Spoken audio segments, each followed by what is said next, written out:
You often heard history repeat itself, history repeat itself, history repeat itself.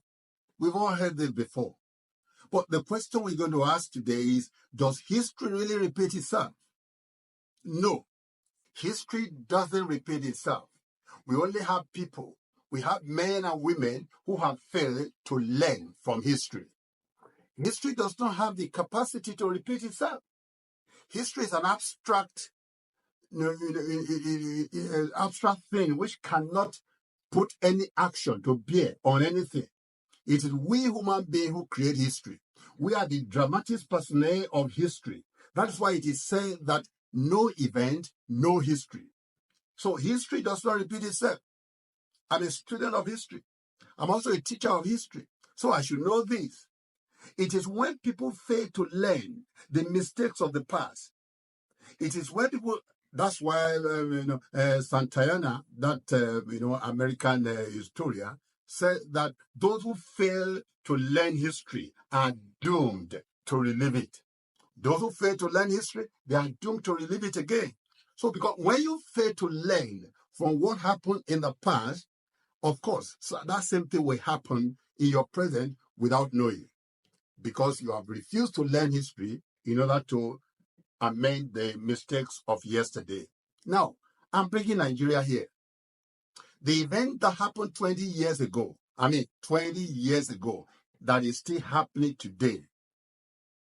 So how do we ascribe that to leadership from 20 years up to now? Between that 20 years and now, we've had 6 presidents.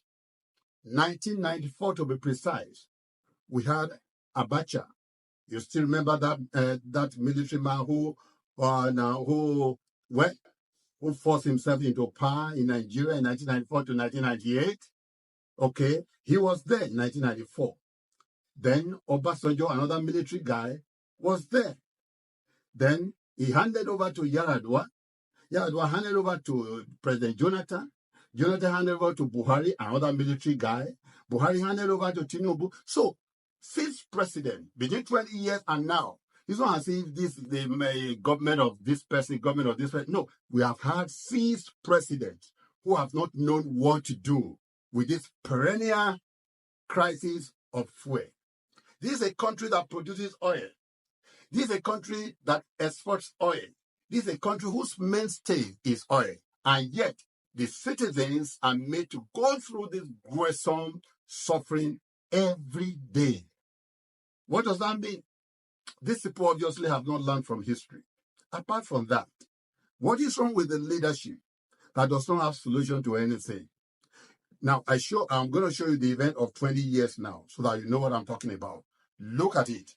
This is the suffering of 20 years ago as a result of fuel scarcity. And they can't get fuel. You have the soldiers that come, they buy petrol, they put it in jerry cans, they sell it right in front of these people. It's ridiculous. They get fuel themselves. Why do they have to come here? They don't join the queue, they just buy and they sell right in front of people. It's ridiculous. Something has to happen.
You see that?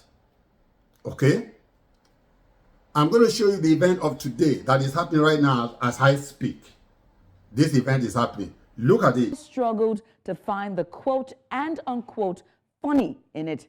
The humor, sarcasm, wit. I struggled to find that uncanny humor that is undoubtedly Nigerian. Our trademark, the happiest people on earth, our gift of finding humor in the most dire situations possible. But nothing about the events of the last week has been funny. What it is disgraceful.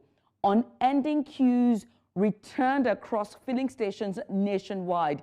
Queues of cars, motorcycles, tricycles, people, plastic containers, jerry cans, you name it.